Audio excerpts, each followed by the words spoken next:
Flight attendant refuses black twins' first-class seats, not knowing their father owns the airline. A sudden hush settled over the bustling airport terminal, as though every pair of curious eyes had decided to turn in a single direction. Two teenagers, a pair of identical twins, stood near the check-in counter, each gripping a black roller bag and wearing an expression that shifted between nervous excitement and determined self-assurance. They were tall for their age, with lithe frames and deep brown skin that spoke of proud heritage. On this day, they were about to embark on an adventure they would remember for the rest of their lives. What they did not know yet was how a single encounter and a web of hidden stories would challenge everything they believed about themselves, about the people around them, and about the world they inhabited. And no one watching, including the surly flight attendant who disapproved of them from the moment she saw them, had any idea that the twins' father was the very force behind the airline that carried his name. Their father, Maxwell Baines, was something of an enigma to many who worked for the commercial airline he had built from scratch. He was known to them primarily through carefully crafted emails, official press releases, and the whispered rumors of his employees. Few realized that he was a doting father of two lively teenagers who were about to make their first solo journey. Even fewer recognized that Maxwell preferred moving through the world not as the billionaire business mogul he was, but as a man who found joy in ordinary experiences. He believed in blending in walking among people, in learning about the challenges and the triumphs of those who made his company run. For the twins, Marissa and Malachi, the prospect of traveling by themselves, free from their father's watchful eye, was simultaneously liberating and frightening. They had just turned 17, and this trip was his birthday gift to them. Except he had arranged it with a twist. They would not be flying on the typical seats a privileged CEO's children might expect. They would be traveling as regular passengers, able to soak in the authenticity of a journey unencumbered by their father's influence. It was his hope that they would grasp the importance of how people truly lived, how they traveled, and how something as commonplace as an airplane flight could reflect broader patterns of society. But Maxwell's thoughtful plan was on a collision course with the reality of human prejudice and the hidden stories that had quietly been unfolding in the lives of the airline staff, especially in the life of one flight attendant named Irene Cargill. Irene had risen through the ranks over 2 decades of hard work. She wore bitterness like an invisible cloak, the accumulation of small resentments, personal disappointments, and a sense of injustice that had become part of her. Over time, she had allowed the seeds of bias to grow in the corners of her mind, nurtured by her personal troubles. And at the moment, she saw the twins, 2 black teenagers who seemed to carry themselves with a silent confidence. She sensed a threat to her narrow understanding of who deserved to occupy certain spaces. The flight was scheduled to leave in an hour. The mood in the terminal was frenetic, the bright overhead lights reflecting off polished floors, the hum of announcements droning about gate changes and boarding schedules, and the swirl of conversation in numerous languages. Families huddled close over their suitcases, business travelers bent over their phones and laptops with urgent expressions, and elderly couples squinted at departure boards as if attempting to read foreign constellations. And there, standing near the gate that would take them to Seattle, were the twins, each with a freshly printed boarding pass in hand, and the intangible glow that only the truly young possess, an innocence not yet dimmed by the hardships of life. The seat assignments in their hands read first class. It was not entirely by chance. Maxwell had made sure to upgrade them at the last minute. Although he had wanted them to experience a normal flight, he also wanted to see how they would handle the kind of environment he had worked hard to democratize. After all, Maxwell's company prided itself on fair pricing, inclusive policies, and impeccable customer service. He believed that first class was not simply an exclusive zone, but an opportunity to experience top-tier comfort, something he dreamed someday could become a universal standard. Irene Cargill, on the other hand, saw the world differently.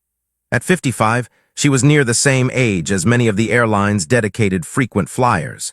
She believed she had paid her dues, labored tirelessly across her career, and deserved respect from passengers, especially those traveling in the premium cabin where she worked. But her perspective on who belonged in first class often clashed with official company policy. And the moment she saw Marissa and Malachi strolling up to the gate with their first-class boarding passes, she felt an immediate tension coil inside her. When the twins approached the boarding gate at Irene's station, the feeling of being scrutinized was almost palpable. Irene's gaze fell on them from the side, her face professionally neutral but her mind abuzz with assumptions. An older woman named Cynthia Kelly, who was also working the flight, offered the teens a warm smile as she checked their tickets. Cynthia's posture and tone exuded an unhurried kindness, her stance the product of decades of interacting with travelers from all walks of life. However, a silent shift in the air occurred when Irene spotted the seat assignments on the twins' passes. That was how the entire tangle began, one that would draw in every passenger on that flight, a circle of onlookers in the terminal, the management of Baines Airways, and eventually Maxwell Baines himself. Its roots stretched far beyond the airport, weaving into the private corners of Irene's life, into the hopes and fears of the twins, and even into the lesser-seen motivations of Maxwell, whose generosity and empathy hid a deeper longing for connection.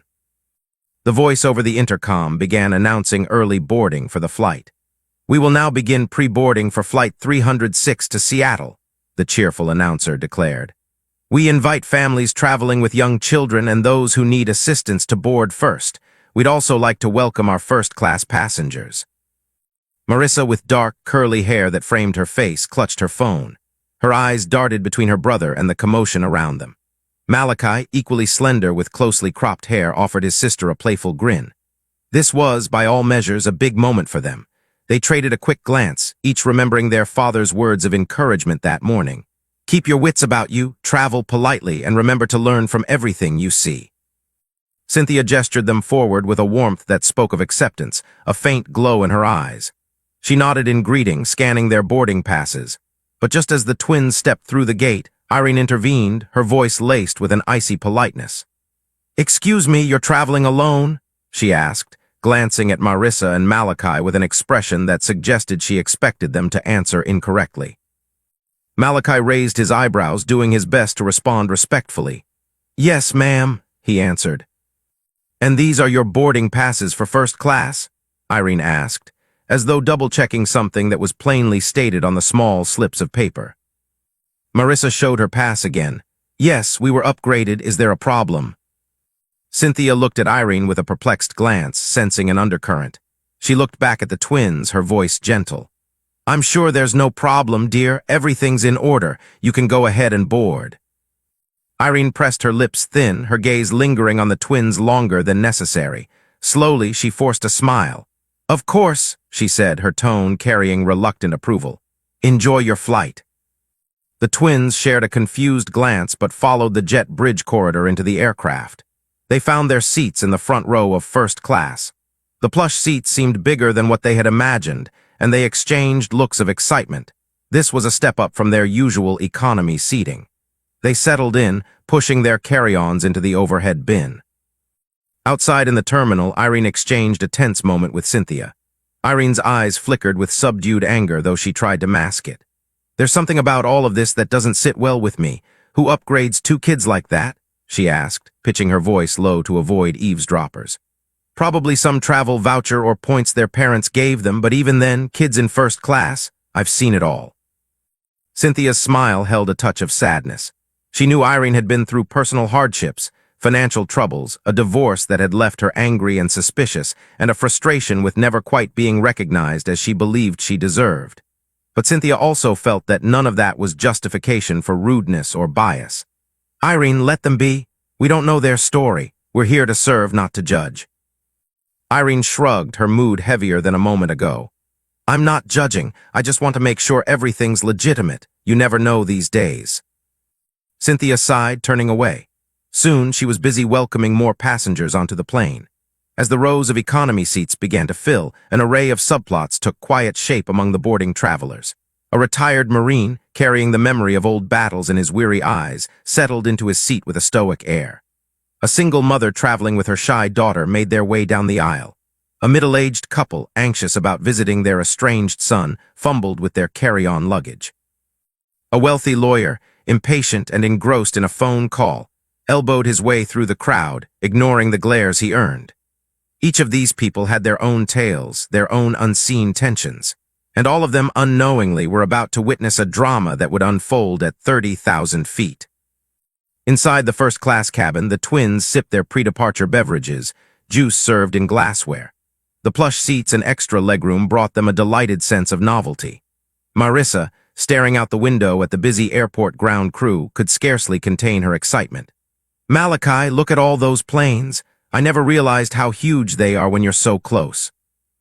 Her brother nodded, gazing out the window with equal curiosity. "We've flown a bunch of times, but never like this," he whispered, his voice mixing with the overhead announcements. "First class is a whole different world." Their chatter was interrupted by a flight attendant, a petite woman named Gianna, who carried herself with a graciousness that made the twins relax instantly.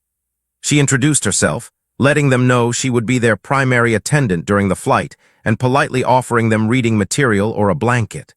The twins thanked her, and Marissa found Gianna's smile comforting. Seated nearby, a white-haired executive pulling a Mont Blanc pen from his jacket looked over at the twins. He offered a polite nod, letting his gaze linger momentarily on their youthful faces, as if trying to decide whether to spark a conversation.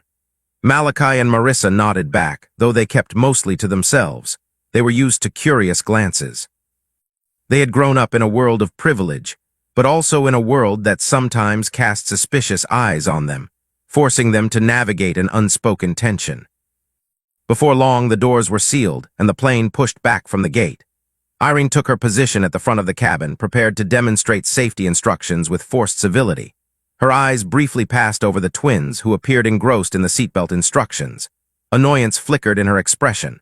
Somewhere in her mind, she still questioned the legitimacy of their presence. But she sighed and went through her routine, hoping she could maintain a professional composure. The engines roared to life, and moments later, Flight 306 lifted off the ground.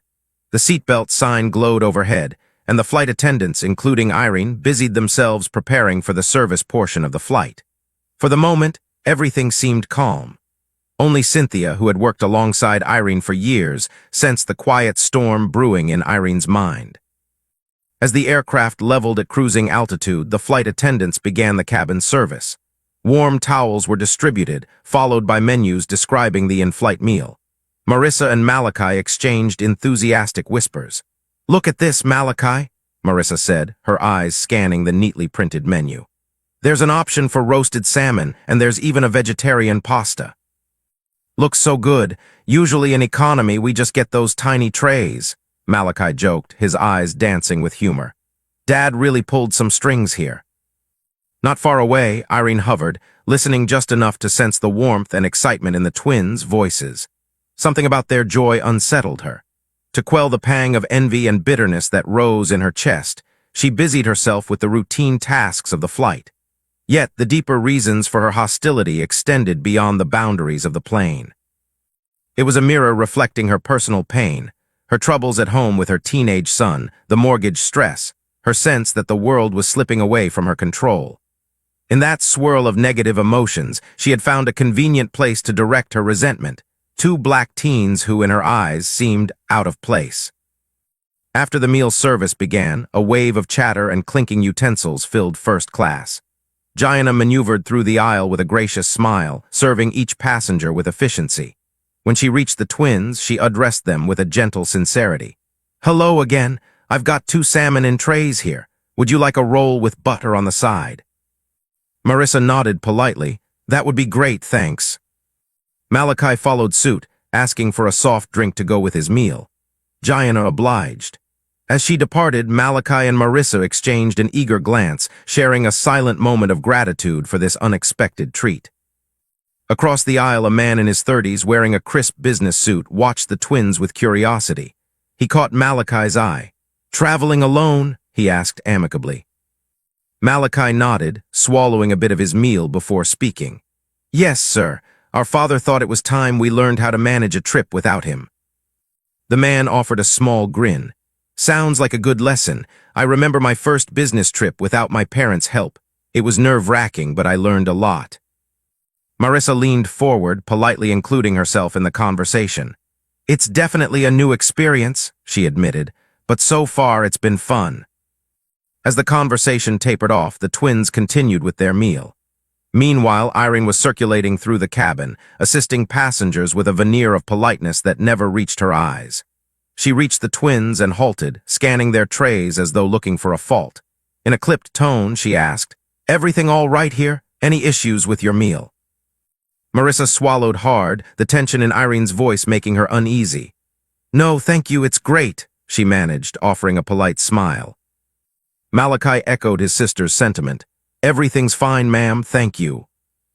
Irene pursed her lips, her eyes drifting from their faces to the empty seat next to them. Without another word, she moved on, leaving them feeling vaguely unsettled. When the cabin lights dimmed to encourage rest, the twins reached for their blankets and attempted to relax. But Marissa found her thoughts drifting to the subtle hostility in Irene's demeanor. She thought about how she and her brother rarely encountered blatant discrimination, yet there was often an undercurrent, a look, a tone of voice, a suspicion about their presence in spaces that some people felt they did not belong. The disquieting thought clung to her mind like a lingering shadow. In the galley, Irene and Cynthia prepared coffee for the few passengers who still wanted beverages. Cynthia glanced at Irene's stiff posture. "You okay?" she ventured. Irene offered a withering look. "I'm fine," she lied. "Why wouldn't I be?" Cynthia shrugged gently, not wanting to push too hard. "No reason, just asking." Irene set her jaw. "You know, sometimes I wonder about the direction this airline is heading. We let anyone fly first class these days." Cynthia's eyes flickered with concern. "Our airline stands for equality, Irene. You know that. People from all sorts of backgrounds can get upgraded for a million different reasons. It's not our business to judge." Irene gave a short, humorless laugh. "Equality's a lovely concept, isn't it? But let's be real. Some people are more equal than others, if you catch my meaning." Cynthia felt her heart sink. She knew the storms Irene had weathered in her personal life, her ex-husband leaving abruptly, the bills piling up, her constant sense of being overlooked for promotions. Yet she had never realized how deeply the negativity had taken root. In a gentle tone, she tried to offer a different perspective. "You need to let go of that resentment, Irene. Don't let it swallow you. These kids did nothing to you." Irene turned away, the lines on her face etched with an inner conflict she could not express. She busied herself with the coffee mugs, ignoring Cynthia's plea. Unbeknownst to Irene and Cynthia, there were other threads weaving themselves into the tapestry of this flight. A quiet drama was unfolding in row 15, where the single mother struggled to calm her frightened daughter, who clutched a well-worn teddy bear. In row 27, the retired Marine gripped the armrest with tension, confronting memories he'd rather forget. And in the cockpit, the pilots were dealing with a minor mechanical anomaly that sent a flutter of concern through their routine instruments check. Each storyline existed in parallel, destined to intersect in subtle or profound ways. Meanwhile, Maxwell Baines, unaware of the tension his children faced, sat in his private office in the airline's headquarters, half a continent away. He was finalizing the details of a new route expansion that he hoped would revolutionize affordable travel. His assistant, Trevor, entered with a list of phone messages. Maxwell took them absent-mindedly, scanning the names. Though he was physically distant from the flight his children were on, his intuition nagged at him. He had a momentary urge to check in with them, to ensure they had boarded safely, that everything was going smoothly. But he resisted, reminding himself that allowing them to have this independent experience was the whole point. And so, the seeds of confrontation, misunderstanding, and growth were sowed in the pressurized cabin of Flight 306. High above the clouds, the airplane soared through calm skies, carrying within it the quiet turbulence of human hearts and hidden biases. The fate of everyone on board, and the looming collision of truths, remained suspended in the hush of altitude, waiting for one moment, one spark, to set it all in motion. The hours ticked by with unassuming regularity, until the cabin lights were gradually brought back to a soft glow. It was the cue for a second round of beverage service.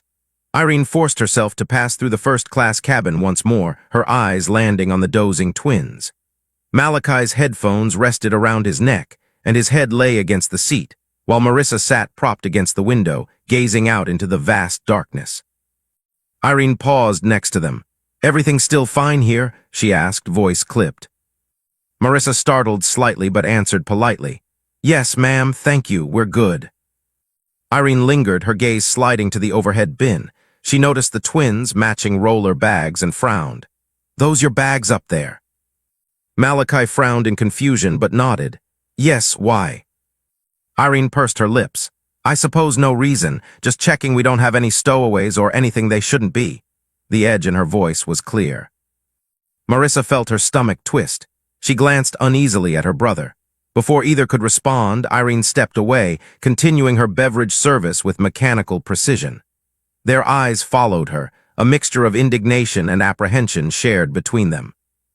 Eventually, Jaina approached with a comforting smile. "Don't mind her," she whispered discreetly. "Can I offer you anything else to drink?" Marissa mustered a small smile. "No, thank you, I'm okay." Malachi shook his head in agreement, watching as Jaina moved on. Silence settled over them again. The rest of the first-class cabin had either drifted into restless naps or fixated on personal screens. The quiet hum of the engines provided a soothing background, but for Marissa and Malachi, it was impossible to fully relax under Irene's watchful eye. A soft chime from the overhead speaker signaled an announcement from the flight deck. The co-pilot's calm voice filled the cabin. "Ladies and gentlemen, we're cruising at 35,000 feet, making good time towards Seattle. We expect a smooth ride for the remainder of the flight, with just a slight chance of mild turbulence as we approach the descent. In the meantime, sit back, relax, and enjoy the flight. Thank you for choosing Baines Airways." His voice faded out, replaced by the hush of air passing over the fuselage. Marissa gazed out at the night sky, a sea of stars sprawling beneath a blanket of darkness. An unexpected wave of sadness touched her thoughts as she reflected on the flight attendant's attitude. While she tried to remind herself that one rude person was not representative of everyone, the subtle sting of prejudice was hard to ignore. Over the next half hour, passengers gradually stirred from rest, milling about to use the lavatory, stretching cramped limbs, or engaging in hushed conversations. The retired Marine, whose eyes had been locked on his seatback screen, exchanged a few words with his seatmate about the importance of remembering those who had served. The business-suited man sighed in frustration as he flipped through spreadsheets on his laptop. The single mother sang a lullaby under her breath to ease her daughter's anxiety. And within that microcosm of humanity, Irene's glare found its way back to the twins, as though she was waiting for them to do something wrong. She moved to the galley, rummaging through supplies, her movements jerky with unspoken tension. Cynthia, noticing her coworker's restlessness, summoned the courage to talk to her again. "You all right?" she asked softly. "Fine," Irene snapped a little too quickly. Then she sighed. "It's just that sometimes I feel like people get what they never earned. Kids these days don't know the meaning of hard work. They just stroll into places they didn't build." Cynthia recognized that Irene's frustrations were about far more than two teenage passengers.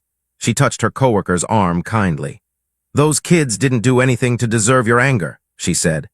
"If you want to blame someone for your dissatisfaction, maybe you should look outside of them, or better yet, get help.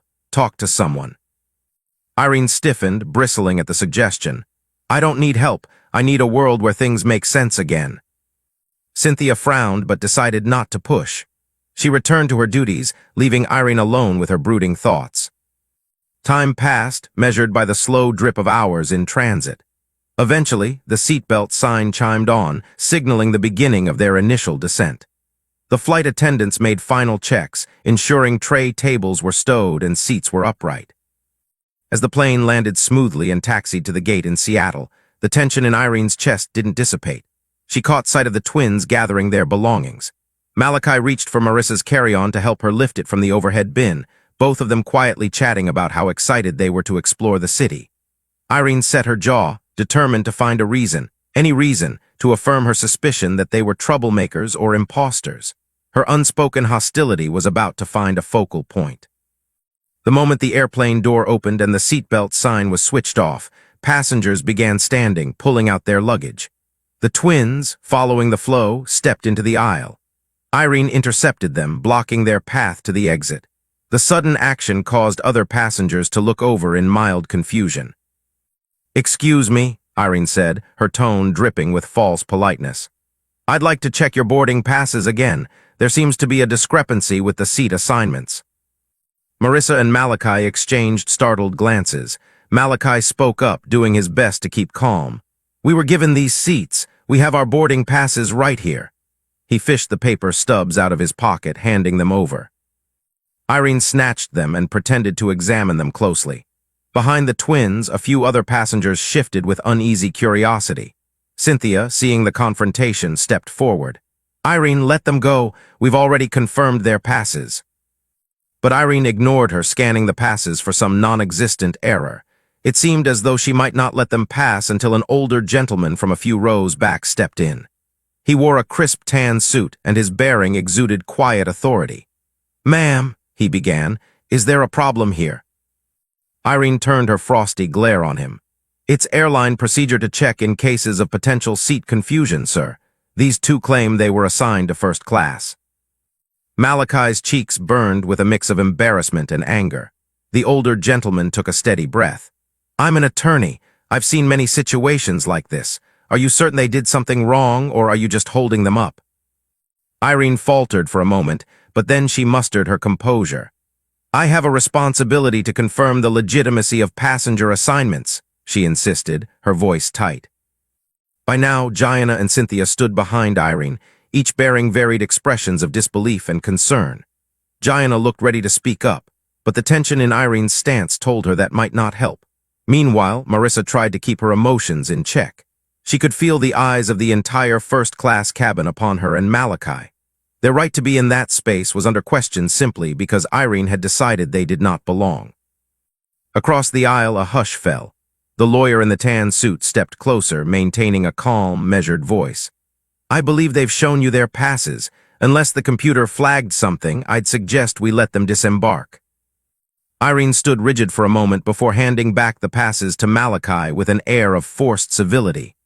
"It appears everything's in order," she said, but not a trace of apology crossed her features. Marissa and Malachi, uncomfortable and humiliated, took back their passes.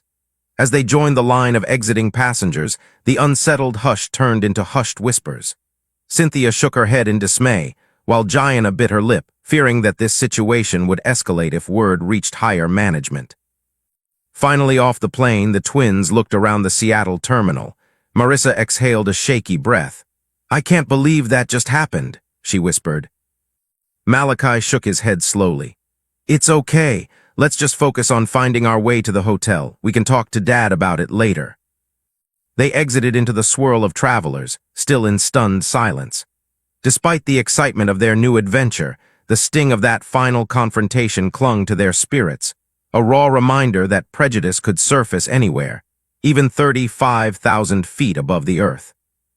In the days that followed, the twins explored Seattle with a mixture of awe and lingering unease.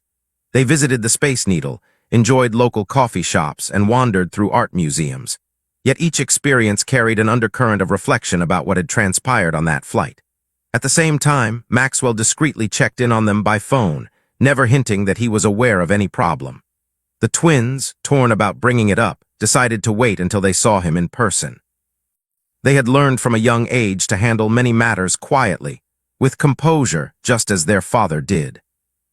Meanwhile, Irene returned to her usual base, thinking the matter was behind her. But unbeknownst to her, a chain reaction had already started. Several passengers who had witnessed the scene wrote complaints to the airline. Cynthia, fed up with Irene's persistent hostility, added her own report to the flight log, detailing how Irene had singled out the twins. By the time Maxwell's office got wind of it, the story had begun to grow legs. While the twins continued their vacation, Maxwell received a discreet memo from the airline's customer care department. The subject line read, "Complaint regarding potential discriminatory behavior Flight 306. Maxwell's brow furrowed with concern as he read the summary. It detailed how a certain flight attendant had targeted two teenage passengers, apparently without cause. The actual text of the complaint had been written by one of the eyewitnesses, perhaps the man in the tan suit or another concerned passenger. Something about the situation tugged at Maxwell's heart. The memo didn't include the names of the youths, only that they were teenage siblings. He leaned back in his chair, eyes fixed on the skyline outside his office window. A quiet sense of dread grew in the pit of his stomach. Could it be his kids? He picked up his phone and called his assistant, Trevor. "Track down the manifests for Flight 306. I need a list of passengers, particularly any minors who flew first class." "Yes, sir," Trevor replied with efficient calm. He sensed the urgency in Maxwell's voice but didn't pry. As Maxwell waited, he massaged his temples. He thought about the subtle expression on his twins' faces when he'd last called them. Something had been slightly off in their voices. Now, he worried that the scenario in the complaint memo explained their guarded mood. While he had always prepared them for the realities of the world, particularly racial bias, he hadn't expected such a brazen act under the watch of his airline. The next day, Trevor returned with the passenger list. 2 names stood out, Marissa and Malachi Baines. Maxwell's heart pounded with a mix of anger and disappointment. He had taught his children resilience, but it enraged him to think they had endured humiliation on board his own flight, courtesy of someone on his payroll. Yet Maxwell wasn't a man who let anger rule him. He believed in thoroughness and fairness. He scheduled a meeting with the airline's Human Resources Department and the head of in-flight services. Officially, he said he wanted to review the complaint about Flight 306. Unofficially, he intended to get to the bottom of the matter as quietly as possible, to see what steps needed to be taken to ensure that no passenger, especially not a child, ever felt discriminated against again. Meanwhile, Irene remained unaware of the storm brewing. She carried on with her life, saving money for her mortgage, fuming about her ex-husband's late child support payments, and even picking up extra shifts when coworkers requested time off. She wore her bitterness like an extra layer of uniform. If she noticed any unusual tension from management, she chalked it up to the typical corporate chaos. Flight attendants were often last to know about internal investigations, especially if they involved potential misconduct.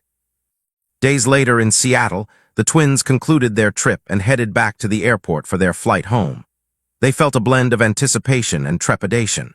They knew they'd eventually have to tell their father about the uneasy experience, especially if it weighed on their conscience. But they had no inkling that their father already knew, nor that the airline was investigating the very flight attendant who had targeted them. When they arrived at the ticket counter, they expected to see a standard-issue agent. To their surprise, a smiling middle-aged man stepped forward with a broad grin. He wore a management badge with the Baines Airways logo and introduced himself as Leonard Hawkins, the local station manager. "Welcome, Miss Marissa and Mr. Malachi," he said warmly.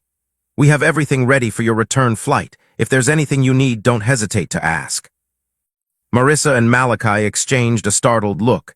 Typically, station managers didn't personally greet passengers unless there was a special circumstance. Thank you," Malachi replied politely. "We appreciate it." Leonard gave a friendly nod. "Your father asked us to ensure you had a smooth trip back. He sends his regards." They both blinked. "He did?" Marissa asked, a twinge of suspicion creeping into her voice. That's nice." Leonard offered a reassuring smile. "Your father is very involved in making sure all our passengers have great experiences, but I'm guessing he's especially attentive to you too." The twins exhaled, uncertain whether to feel comforted or watched. Yet no mention was made of the previous flight's incident. With some relief, they proceeded to check in, had a quick bite in the lounge, and eventually boarded the plane. This time there was no sign of Irene. The cabin crew greeted them warmly, showing them to their seats, once again in first class, courtesy of Maxwell. While they initially relaxed, that memory of tension nagged at the corners of their thoughts. They half expected another confrontation, but the new flight attendants were nothing but polite and gracious. The flight home went without incident. Upon landing, they found Trevor waiting at the gate. He waved them over with a smile, but his expression held the seriousness of someone with urgent news. "Your father, waiting for you both at the office," Trevor said, handing them a pair of visitor badges for the corporate headquarters. "He's asked that you come straight away." The teens shared a nervous glance. "Is everything okay?" Malachi asked. Trevor hesitated. "He'll explain. Let's get you two there." A short car ride later, they arrived at the glistening tower that served as Baines Airways headquarters. Maxwell's private office overlooked the city skyline, bathed in the soft glow of late afternoon sunlight. The moment the twins stepped inside, they saw their father seated behind his expansive wooden desk. His face lit up at the sight of them, but they also detected a solemn note in his eyes. "Dad," Marissa began, "we had a great time in Seattle." Maxwell raised a hand gently. "I'm glad. Now tell me, is there anything you want to share about your flight over there? Anything unusual happen?" The twins hesitated. Malachi spoke first. "There was a flight attendant who, well, she seemed to have a problem with us being in first class. She, blocked us from getting off the plane. It felt like, I don't know, discrimination. Marissa took a breath. We weren't sure if we should bring it up. We didn't want to cause any trouble for you or the airline. A flicker of sadness and anger crossed Maxwell's face. My darlings, you should always speak up when you're treated unfairly, especially if it involves something as serious as racial bias. He exhaled slowly, then leaned forward, interlacing his fingers. I received a complaint about that flight, several in fact, and the matter is currently under investigation. The twins exchanged looks. So you know everything? Marissa asked hesitantly. Maxwell nodded. I know enough. I want you to know I'm taking this very seriously. No passenger, let alone my children, should experience that kind of scrutiny or disrespect. The airline's entire ethos is about respect, equality, and comfort for all who travel with us. Malachi's eyes flickered with relief and a hint of residual hurt. Thanks, Dad. I guess we were worried about making a big deal out of it. Maxwell stood, walked around the desk, and pulled them into a warm embrace. You did nothing wrong. I'm proud of you for handling yourselves with grace. He stepped back, looking at them with a resolute expression. Leave it to me now. In the ensuing days, Maxwell moved methodically. He gathered the official statements, listened to the recordings of passenger complaints, and pored over the flight log. The name Irene Cargill surfaced repeatedly. The manager of in-flight services scheduled a meeting with Irene to discuss the allegations, but Maxwell decided after careful thought that he wanted to be present for a follow-up session. He needed to look into the eyes of the person who had made his children feel unwelcome. What he didn't anticipate was how everything would converge one rainy afternoon when Irene, summoned by her supervisor, reluctantly walked into a corporate conference room, only to find Maxwell Baines himself seated at the head of the table. It was an unusual sight for a flight attendant to meet directly with the company's owner, and it jolted Irene out of her usual composure. Her jaw tightened, and a flicker of both fear and defiance showed in her eyes. She recognized Maxwell from the countless photo arrays in the corporate newsletters and the stock images used in promotional materials. The man was famously private, rarely giving personal interviews. Yet here he was, his presence commanding even in the quiet conference room. Dressed in a tailored suit, Maxwell exuded authority tempered by calm dignity. Seated next to him was Harriet Lawson, the director of in-flight operations, a stern but fair woman who was known for her no-nonsense approach. Across the table, an empty chair awaited Irene. She walked over, feeling her pulse quicken. She could sense that the stakes were high, though she wasn't entirely sure how the conversation would unfold. Maxwell began in a measured tone. Ms. Cargill, thank you for meeting with us. Irene cleared her throat. Of course, Mr. Baines, she replied, trying to sound confident. Yet her eyes darted toward Harriet, who remained silent, arms folded in front of her. Maxwell's gaze settled on Irene. We've had some complaints from Flight 306 to Seattle regarding alleged discriminatory behavior toward 2 young passengers in first class. We'd like to hear your perspective. Irene's chest tightened, but she forced a neutral expression.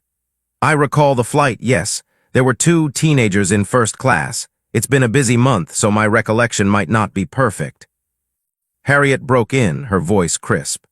We have statements from multiple passengers that indicate you singled them out, questioned their right to be in first class, and caused an incident upon disembarkation. Can you explain that? Irene bristled. I was simply following procedure. Sometimes passengers sneak into first class. I was verifying their passes. We can't let people just roam into premium cabins unchecked. Maxwell nodded slowly, as though carefully weighing her words. We do have policies to prevent cabin misuse, but I'm curious, did you have any concrete reason to suspect them of sneaking in? Irene hesitated. They were minors traveling alone. It seemed unusual. Harriet's brow furrowed. We have plenty of minors traveling alone, Ms. Cargill. That's not a sufficient reason to treat them differently from other first-class passengers. Irene looked down at her hands, thinking fast. I was stressed. I might have been abrupt, but I never intended any discrimination. Maxwell laced his fingers together. You should know, he began, that those 2 teenagers are my children, Marissa and Malachi Baines. Irene's face went pale. The shock of revelation tremored through her. For a moment she couldn't speak. Her career at the airline spanned 2 decades, and never had she imagined she'd face the company's top executive in such a predicament. I didn't know," she managed, her voice trembling. "If I had known." Maxwell's tone was firm but measured. "Had you known they were my children, perhaps you would have acted differently, which is precisely the problem. The airline's values require treating every passenger with dignity. It shouldn't matter if they're my children or any adult of any background." A heated blush spread across Irene's cheeks. She looked at Harriet, whose expression remained unreadable. In desperation, Irene spluttered, "Mr. Baines, I've worked here for years. I pride myself on my professionalism. I admit I've been under a lot of personal stress, but I never meant to come across as biased." Maxwell watched her silently. Harriet spoke in his place. "We appreciate your years of service, Irene, but the testimonies and the flight log indicate a repeated pattern. There have been prior complaints, some less serious, but all pointing to a similar attitude. We can't disregard that." Irene's mind spiraled. She recalled past warnings, small memos she had shrugged off, and a conversation with a supervisor who cautioned her about her demeanor. She never imagined those small flags would accumulate into a crisis of this magnitude. What happens now?" she asked, her voice quivering with fear of losing everything, her job, her livelihood. Maxwell exchanged a look with Harriet, then faced Irene again. "For now, you're suspended, pending a final review. The company will require you to complete additional training in bias awareness and diversity. After that, we'll make a determination based on your willingness to address these issues and the severity of passenger complaints." Irene opened her mouth to protest, but words failed her. A swirl of rage, shame, and desperation filled her eyes. She stood abruptly, nearly toppling the chair. "I see how it is," she said, though she barely recognized her own voice, hoarse with suppressed emotions. She realized she was cornered. The father of the very teenagers she had targeted was now the arbiter of her professional fate, and there was no defending her actions. She had singled them out because, deep down, she couldn't reconcile their presence in first class with her ingrained assumptions. Before Maxwell or Harriet could say another word, Irene left the room, blinking back tears. Her footsteps echoed down the polished hallway. Maxwell watched her go, a heaviness pressing on his heart.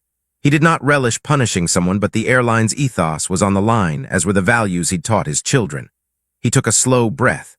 Harriet placed a file folder on the table, giving him a look that said she'd handle the administrative follow-up. The initial confrontation was over, but the repercussions were just beginning. Irene would have to decide whether to confront her biases and fight for her position, or let resentment consume her completely. Meanwhile, Maxwell would have to navigate the fallout, both within his corporation and in his heart, haunted by the knowledge that even in the company he had founded on principles of equality, prejudice could still rear its ugly head. In the midst of these swirling tensions, a new day dawned.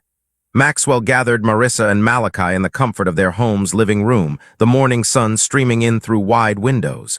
The twins listened as he recounted the meeting with Irene, her reaction, and her suspension. They each felt a mix of relief, empathy, and quiet vindication.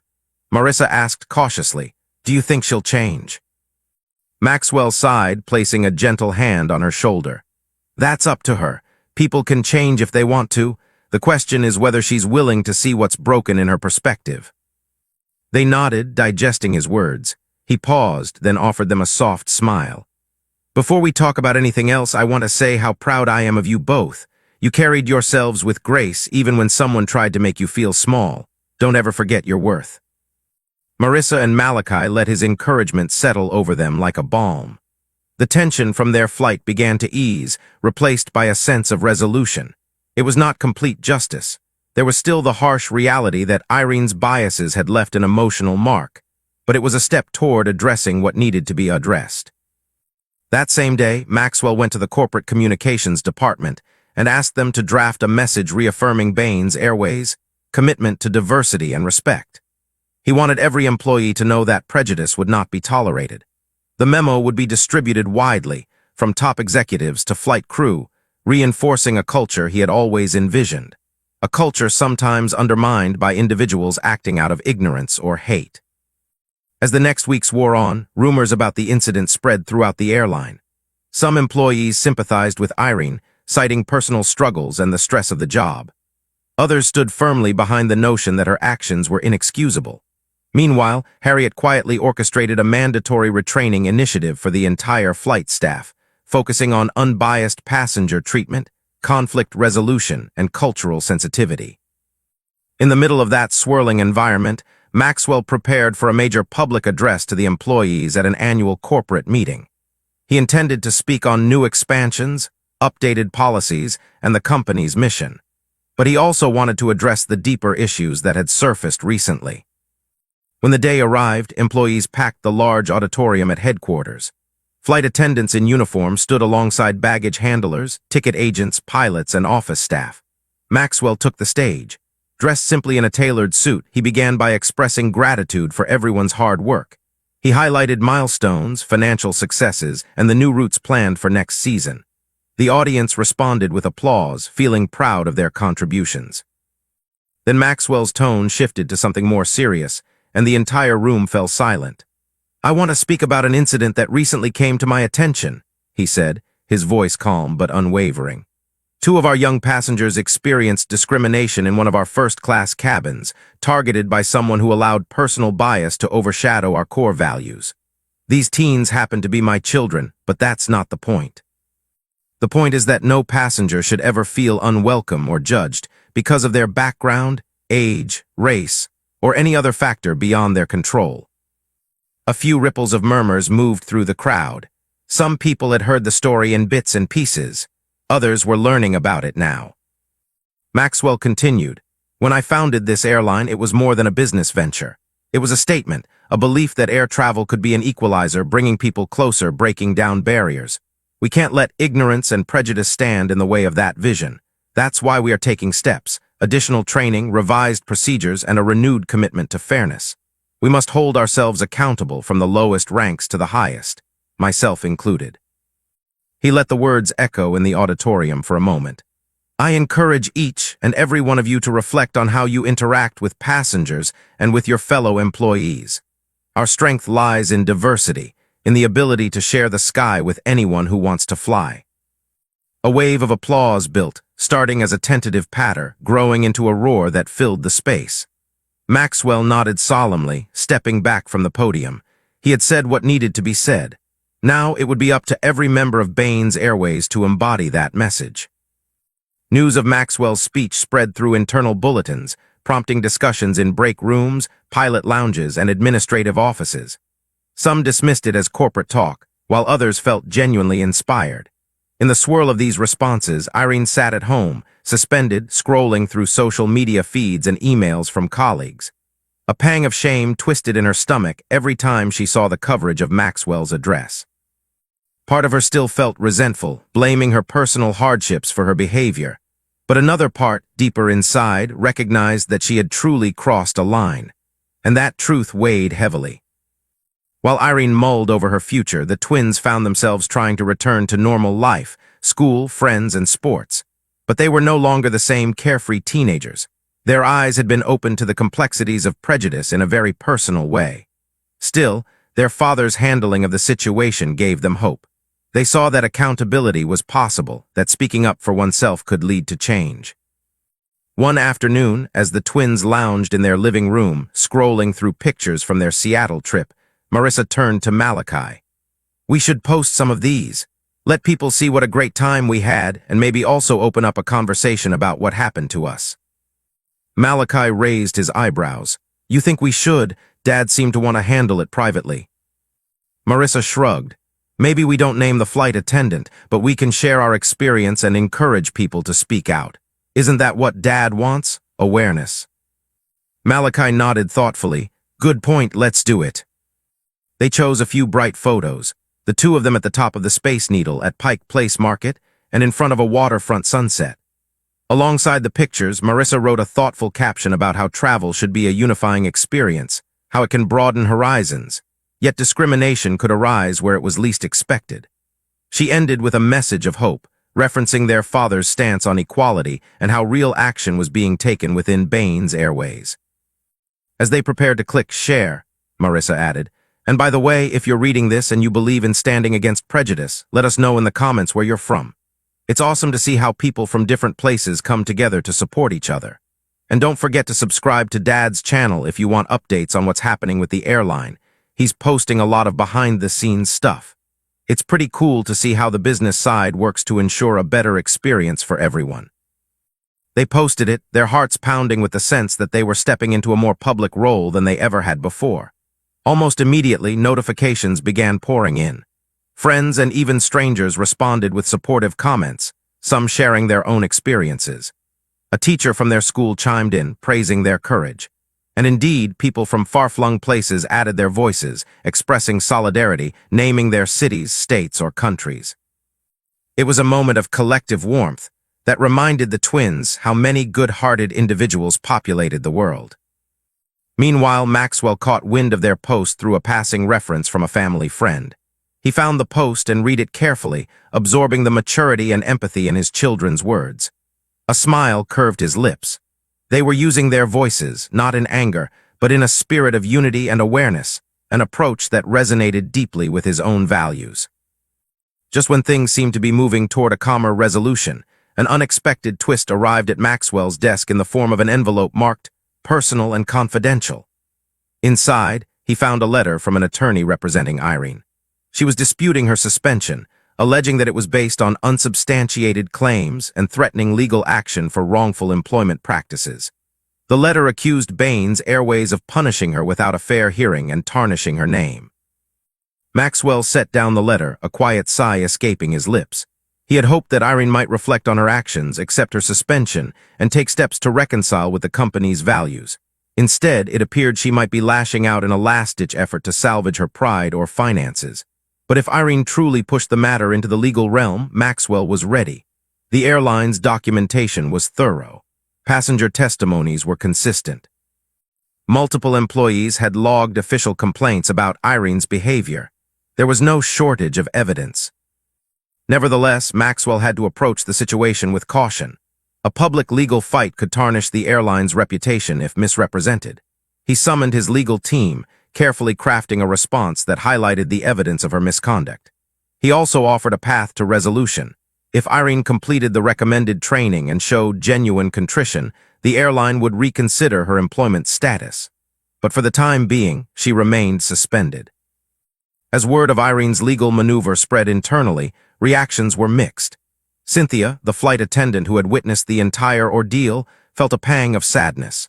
She had known Irene for years, never expecting their differences to escalate into such a public dispute. Gianna felt relief that management was standing firm, convinced that Irene's actions had crossed a line that demanded accountability. And Harriet Lawson felt a renewed determination to improve the airline's culture, seeing the incident as a wake-up call that prejudice could lurk anywhere, even among veteran staff. Days turned to weeks. Legal communications went back and forth, each side presenting their stance. In a private conversation with her lawyer, Irene confessed her fears. "I can't lose my job," she whispered, tears brimming. "It's all I have left, my retirement, my house, my kids' college fund. I overreacted, but it shouldn't cost me everything." Her lawyer, a steely-eyed woman in a pinstripe suit, pressed her lips together. "If you want to avoid a protracted battle you might lose, you should consider their training program and show genuine repentance. The airline's offer is lenient, given the circumstances." Irene bowed her head, the weight of her pride warring with the reality of her precarious position. She faced a choice, a rigid stance fueled by bitterness or an acceptance of her mistakes and a willingness to learn from them. While she deliberated, Maxwell continued to steer the airline forward. He introduced new staff training modules, ensuring that every employee, from the ground crew to the executive level, understood the core values. "Any single act of discrimination undermines what we stand for," he would remind them. "We owe it to ourselves, to our customers, and to society to do better." The message resonated. Eventually, a subdued letter arrived from Irene's lawyer, indicating that Irene would withdraw her threat of legal action if the airline offered her a structured path back to work after a formal diversity training program, plus a probationary period to evaluate her performance. Maxwell agreed, provided that Irene would personally apologize to the twins and complete the required training. It was a compromise that balanced accountability and compassion. In an emotionally charged meeting, orchestrated to avoid fanfare, Irene stood face-to-face with Marissa and Malachi. The teens had been informed by Maxwell that Irene wished to apologize, though they felt anxious about seeing her again. The setting was a quiet conference room, smaller than the one where Maxwell had confronted Irene. An HR representative was present, ensuring that boundaries were respected. Irene's posture was stiff, her eyes filled with a complex mixture of regret, humiliation, and lingering resentment. She cleared her throat. "I want to apologize for how I treated you both on Flight 306. I let my personal problems and biases get the better of me. It wasn't right." Marissa and Malachi exchanged a look, each sensing the difficulty of this moment. Marissa spoke softly. "We accept your apology. We just hope you understand how it felt, like we didn't belong just because of who we are." A hint of shame flickered in Irene's gaze. She nodded, though words seemed to fail her.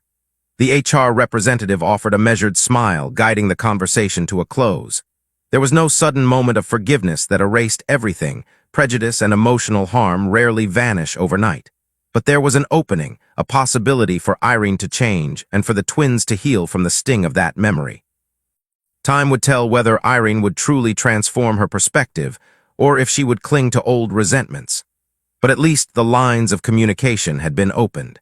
And at least an attempt at understanding and growth had been made. An attempt guided by the principle that one's mistakes do not have to define one's entire future, provided genuine effort is made to rectify them. In the aftermath, Maxwell gathered the twins at home again, this time in their cozy den. The evening light painted warm hues on the walls as they sipped tea together. "How do you two feel about the apology?" Maxwell asked, his voice laced with paternal concern. Malachi looked thoughtful. It still hurt what she did, but maybe this is a step in the right direction. Marissa agreed, nodding slowly. And at least other people in the airline saw what can happen and are learning from it. Maybe she'll change, and maybe other employees will think twice before doing something similar.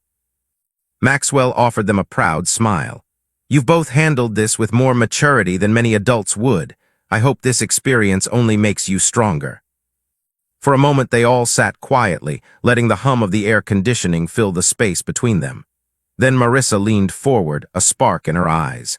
"Dad, about our next trip, we were thinking maybe we should try traveling again soon, together this time. Maybe to visit Aunt Lydia in London." A chuckle escaped Maxwell, feeling adventurous already. Malachi grinned. "We want to see more of the world, both the good and the bad. This hasn't put us off flying. It's made us appreciate the importance of traveling, meeting new people, and standing up for what's right." Maxwell nodded, pride swelling in his chest. "Then let's plan it, but I promise you this, next time we'll go together." And so, as the family made plans for their next adventure, a sense of closure hovered on the horizon. Bain's Airways continued to thrive, not in spite of the incident, but perhaps in some small measure because of it. The conversation it sparked forced everyone, employees, management, and even passengers, to reflect on how they treated each other. A single spark of bias had illuminated the darkest corner, prompting change. As for Irene, she completed her diversity and bias training with a seriousness that suggested she might be ready to rewrite the story of her life. Whether that change would be permanent was up to her. For now, she walked back onto planes with a new sense of caution, aware that Maxwell's watchful eye, and the watchful eyes of her peers, would notice even the slightest repeat offense. In the broader tapestry of society, the story was but one small thread: a flight attendant, a pair of twins, and a father who happened to own the airline. Yet it symbolized something universal. That prejudice can lurk anywhere, but so can the possibility of transformation. By addressing the issue head-on, Maxwell, Marissa, Malachi, and even Irene took part in a shared journey that transcended that single flight path. It wasn't a neat and tidy resolution. Real change rarely is, but it left behind enough hope to illuminate the next steps. In the end, as Flight 306 slipped into memory, what remained was the resonance of a lesson learned: that every seat in every cabin belongs to those who rightfully hold a ticket, no matter their age or skin color. And every person has an opportunity to grow beyond the constraints of their own biases, if only they choose to. The twins carried this lesson with them, not just as a reminder of how the world can sometimes stumble, but as a motivation to help it soar.